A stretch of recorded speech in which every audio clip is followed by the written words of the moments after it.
YS Vivekananda Reddy హత్య కేసుకి YS Avinash రెడ్డికి ఎటువంటి సంబంధం లేదని, వైఎస్ వివేకానందరెడ్డిని చంపించింది ఎర్ర గంగిరెడ్డి అంటూ వివాదాస్పదమైనటువంటి వ్యాఖ్యలు చేశారు జగన్ మేనమామ కమలాపురం ఎమ్మెల్యే రవీంద్రనాథ్ రెడ్డి. రవీంద్రనాథ్ రెడ్డి చేసినటువంటి ఈ వ్యాఖ్యలపై షర్మిల అలాగే సునీత విరుచుకుపడుతున్నటువంటి నేపథ్యంలో ఈ అంశానికి సంబంధించి మనతో మాట్లాడేందుకు ప్రముఖ సీనియర్ జర్నలిస్ట్ దుర్గా వడ్లమాని గారు మనతో ఉన్నారు. మేడంతో మాట్లాడదాం. మేడం నమస్తే. మేడం నమస్తే. మేడం, కమలాపురం ఎమ్మెల్యే రవీంద్రనాథ్ రెడ్డి సంచలనమైనటువంటి వ్యాఖ్యలు చేశారు. అసలు వైఎస్ వివేకానందరెడ్డి హత్య కేసుకి అవినాష్ రెడ్డికి ఎటువంటి సంబంధం లేదని, వైఎస్ వివేకానందరెడ్డిని హత్య చేయించింది ఎర్ర గంగిరెడ్డి అంటూ, వైఎస్ వివేకానందరెడ్డిని హత్య చేసిన తరువాత ఆ గదిని శుభ్రం చేసే దాంట్లో అవినాష్ రెడ్డి తెలియక హెల్ప్ చేశాడు తప్ప అసలు అవినాష్ రెడ్డి ఈ వివేకానందరెడ్డి హత్య కేసులో ఆయన నిర్దోషి అంటూ కూడా రవీంద్రనాథ్ రెడ్డి గారు కొన్ని కామెంట్స్ చేశారు. ఏంటి మేడం, దాని మీదేమో షర్మిల గారు అలాగే సునీత గారు విరుచుకుపడుతూ ఉన్నారు. ఎలా చూడాలి దీన్ని? అదే మీరు ఆ వీడియో చూసుంటారు. అది అసలు ప్లే చేయాలి కూడా మన వీడియోలో.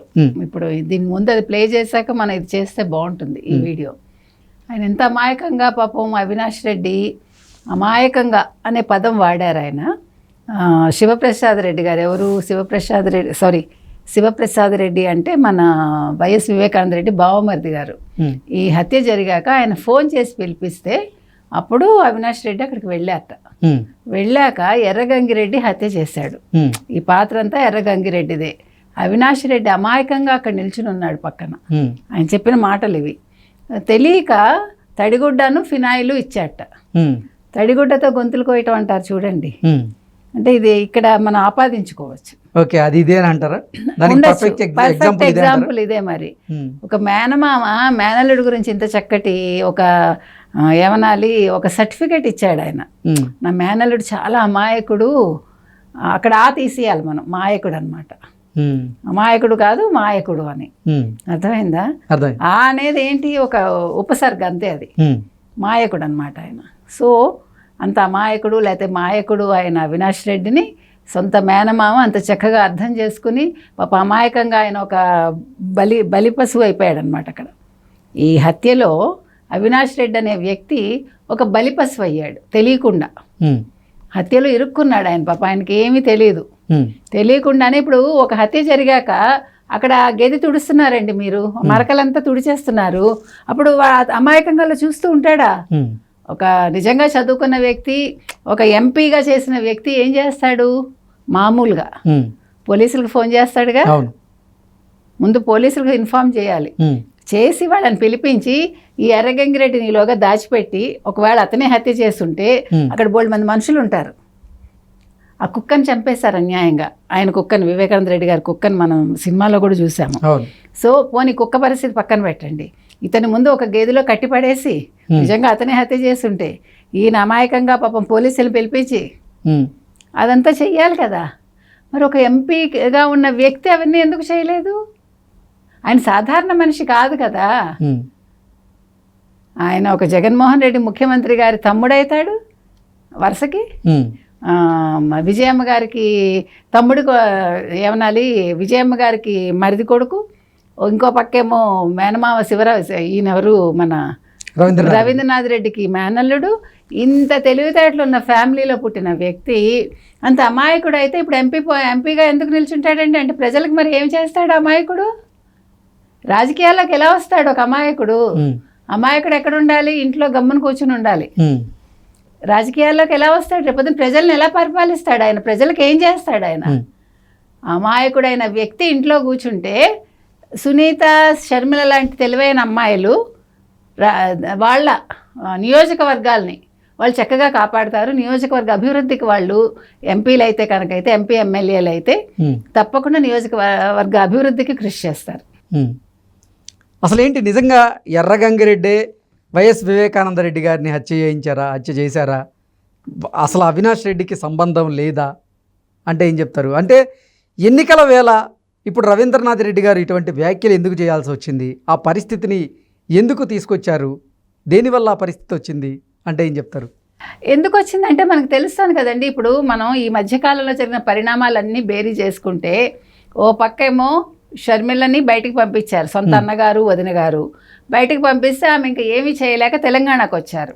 తెలంగాణలో ఇక్కడ ఒక పార్టీ పెట్టుకుని ఉందాము అనుకునే లోపు ఆవిడకి కాంగ్రెస్ వాళ్ళు సపోర్ట్ ఇచ్చారు. సో కాంగ్రెస్ కోసమని ఆవిడ ఇక్కడ పోటీ చేయకుండా ఆవిడ ఆంధ్రప్రదేశ్కి వెళ్ళి సోనియా గాంధీ లేకపోతే ఏఐసిసి వాళ్ళ మాట ప్రకారం ఆవిడ ఇప్పుడు కడప నుంచి పోటీ చేస్తున్నారు. సో ఆవిడ తీసుకున్న నిర్ణయానికి కారణం ఏంటి? వైఎస్ వివేకానంద రెడ్డి గారు మరణించక ముందు ఆయన కడప ఎంపీగా పోటీ చేయాలనుకున్నారు. కానీ పరిస్థితుల వల్ల ఆయన తలొగ్గి పరిస్థితులకి సరే వదిలేశారు ఆ సీటు. వదిలేశాక ఆయన చనిపోకముందు ఆయన కోరిక ఏంటంటే, నేను ఎంపీ కాకపోయినా పర్వాలేదు, షర్మిలమ్మ ఎంపీ అయితే బాగుంటుంది కడపకి, బికాజ్ ఇది మా అన్న కూతురు రక్తం, అంటే మా రక్తమే ఇక్కడ ఉండాలి, అంటే రాజారెడ్డి గారి మొదటి భార్య పిల్లలు ఎవరైతే ఉన్నారో వాళ్ళ వంశమే ఇక్కడ కడపలో కొనసాగాలి అనేది ఆయన ఉద్దేశం. వేరే వాళ్ళంటే ఇప్పుడు వీళ్ళందరూ మరి మారుటి వాళ్లే కదా, అందుకని ఆయనకు అది ఇష్టం లేదు. ఎవరు ఇప్పుడు ఈ అమాయకుడైన అవినాష్ రెడ్డి నిల్చోవటం ఆయనకి ఇష్టం లేదు. ఆయన ఫస్ట్ నుంచి ఏం చెప్పాడు, అవినాష్ రెడ్డిని జమ్మలమడుగులో నిల్చోమన్నాడు. ఇక్కడ వైఎస్ రాజారెడ్డి కుటుంబానికి సంబంధించిన వాళ్ళే కడపలో ఉండాలి అనేది ఆయన ఒక ఉద్ఘాటించాడు. ఆయన ఉద్దేశం అది. అయితే అందుకని దానికోసమని షర్మిల కూడా కడపలో నిల్చోవాలి, అది ఒక రీజను. రెండో రీజను అవినాష్ రెడ్డి హంతకుడు అని ఓ పక్క సునీత చెప్తున్నారు, ఓ పక్క షర్మిల కూడా చెప్తున్నారు. ఇంకో పక్క ఏమైంది, 5 ఏళ్ళైనా కూడా ఈ కేసు ఒక అడుగు కూడా ముందుకు పడలా. సో ఇటువంటి హత్యా రాజకీయ చరిత్ర ఉన్న అవినాష్ రెడ్డి ఇక్కడ ఎంపీగా పోటీ చేసినా కూడా నెగ్గకూడదు అన్న పట్టుదలతోటి ఈ అక్క చెల్లెళ్ళు ఇద్దరు అక్కడ, అంటే షర్మిల గారు నిల్చుంటే చెల్లెలు సునీత కూడా ఆవిడకి సపోర్ట్ చేస్తూ, అంటే ఇక్కడ షర్మిల గారు సునీత గారు వైఎస్ అవినాష్ రెడ్డిని ఈ వైఎస్ వివేకానంద రెడ్డి గారి హత్య కేసులో ఎండగడుతున్నారని, అది ఓటమి భయంగా మారింది అవినాష్ రెడ్డికి. అందుకే ఇప్పుడు ఆ డ్యామేజ్ని సరి చేసుకోవడానికే రవీంద్రనాథ్ రెడ్డి గారిని తెర మీదకి తీసుకొచ్చారు అంటూ కూడా కొన్ని వార్తలు వస్తున్నాయి. అదే అర్థమైపోతుంది మనకి, తేటతెల్లం అయిపోయింది కదండి. ఇప్పుడు ఎప్పుడైతే అవినాష్ రెడ్డికి భయం పట్టుకుందో తను నెగ్గను అని, అందులో మీకు ముఖ్యంగా కడప రాయలసీమ రాజకీయాలు భలే చిత్రంగా ఉంటాయి. అక్కడ బంధుత్వాలు ఎక్కువ, పట్టుదలలు కూడా ఎక్కువ. అవసరమైతే పీకలు కోసుకుంటారు, అవసరమైతే కౌగిలించుకుంటారు. అంటే అక్కడ విధానం ఇప్పుడు అట్లా ఉంది. ఇప్పుడు ప్రెజెంట్ అంటే ఇది కొంతకాలంగా, అంతకుముందు రాయలసీమ ఎలా ఉందో మనకు తెలియదు. మనకి రాయలసీమ అంటే అక్కడ ఎక్కువ ఈ పట్టుదలలు, హత్యా నేరాలు ఇవన్నీ ఉంటాయంటారు. కానీ ఈ మధ్యకాలంలో అవన్నీ తగ్గాయి. కాబట్టి ఇప్పుడు అవినాష్ రెడ్డికి భయం పట్టుకుంది కాబట్టి అవినాష్ రెడ్డి ఏం చేస్తున్నాడు, ఇంకా ఏం చేయాలి దిక్కుతోచని స్థితిలో మేనమావని ఆశ్రయించాడు. ఆ మేనమావ కూడా ఎంత అమాయకంగా, ఆయన కూడా మాటలు వింటే మీరు ఎక్కడా ఒక కుందకుండా అలా కూల్గా చెప్తున్నాడు. పాపం చాలా అమాయకుడు మా మేనల్లుడు, అతను ఇందులో అసలు ఈ హత్యతో అతనికి సంబంధం లేదు, అక్కడ ఎర్రగంగిరెడ్డికే సంబంధం ఉంది, మీరు అనవసరంగా ఇతన్ని అనుమానిస్తున్నారు అన్న ధోరణిలో అతను చెప్పుకుంటూ వచ్చాడు. మీకు అది అర్థమైంది కదా అక్కడ క్లియర్ కట్గా.